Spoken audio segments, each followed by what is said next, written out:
Hello my dear students and friends. मेरा नाम है अमन शर्मा और पिछली वीडियो हमने एक्सरसाइज 7.3 क्वेश्चन नंबर 1 कर लिया था। आज हम क्वेश्चन 2 से शुरू करेंगे। तो क्वेश्चन 2 हमसे कह रहा है एडी एक संद्विबाहु त्रिभुज एबीसी का एक शीर्ष लंब है। तो एबीसी पहले त्रिभुज बना लेंगे। त्रिभुज बना लिया हमने एबीसी। इसमें कह रहा है एडी क्या है, शीर्ष लंब है। पहले तो एबीसी बना लेंगे, ए बी सी, और एडी क्या है, इसका शीर्ष लंब है, यानी शीर्ष से लंबा आ रहा है,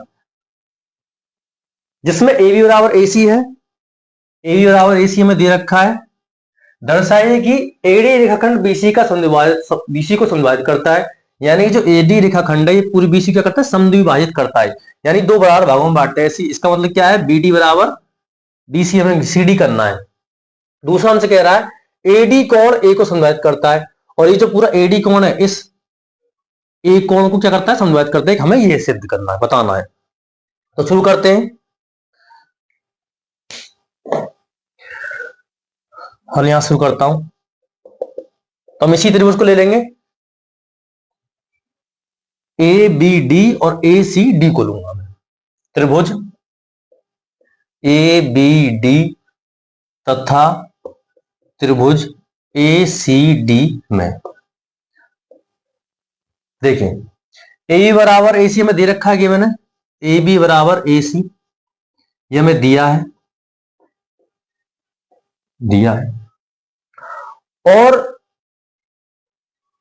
यहां पे मैं ए डी बी बराबर ए डी सी कर सकता हूं, क्योंकि क्या रखा है,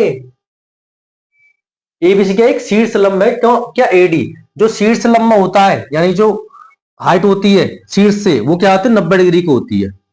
ठीक है, तो यहां पे मैं नाम भी दे सकता हूं, या मैं एडीसी लिख सकता हूं। तो मैं एडीसी लिख देता हूं, angle A D sorry B बराबर angle A D C. A D C हो जाएगा 90 का, हो जाएगा प्रत्येक 90 डिग्री का। और हम ये देख रहे हैं कि ए बी डी में और ए सी डी में ये ए डी लाइन दोनों में आ रही है इस त्रिभुज में। हम लिख देंगे ए डी बराबर ए डी, ये क्या हो जाएगा, उभयनिष्ठ। उभयनिष्ठ उभयनिष्ठ। अब यहां पर हम एक चीज ध्यान देंगे कि ये एंगल तो 90 डिग्री का है, यानी राइट एंगल, और इसके सामने क्या होता है, हाइपोटेन्यूस यानी कर्ण होता है, और ये क्या होता है, आधार होता है। तो हम इसको किससे सिद्ध करेंगे, सर्वांग सम आरएचएस रूल से, क्योंकि ये तो हो गया आर और ये क्या हो गया, इसका हाइपोटेन्यूस हो गया, और ये हो गई साइड। तो हम क्या लिख देंगे, त्रिभुज ए बी डी सर्वांग सम हो जाएगा त्रिभुज ए सी डी के किस रूल से, आर एच एस नियम से। अब ये जब हम इसको सर्वांग सम सिद्ध कर चुके हैं, तो हम बी डी बराबर डी सी डी ले सकते हैं सीपीसीटी से। तो हम लिखेंगे बी डी बराबर सी डी, ये हमने कर दिया किससे, सीपीसीटी से। इसका मतलब क्या हुआ, इसका मतलब यह एडी रेखाखंड बीसी को समद्विभाजित करता है। समद्विभात का मतलब क्या होता है, दो बराबर भागों में बांटना। तो बीडी और सीडी क्या हुए, बराबर भागों में बट गए। तो हम लिख देंगे अतः एडी रेखाखंड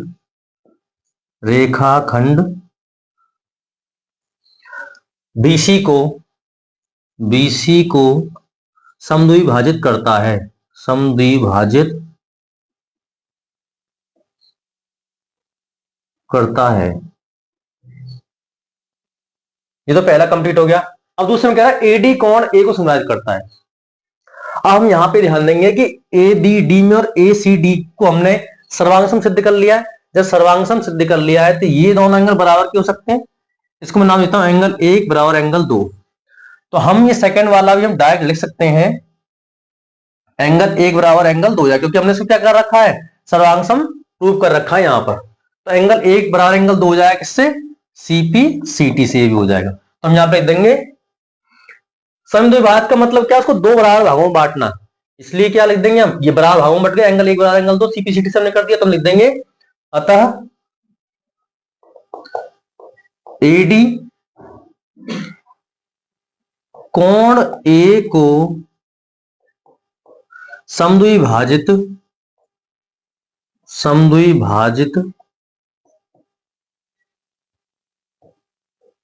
करता है। तो इस तरीके से हमारा दूसरा क्वेश्चन कंप्लीट हो गया। अब मिलते हैं नेक्स्ट वीडियो में। Thank you so much.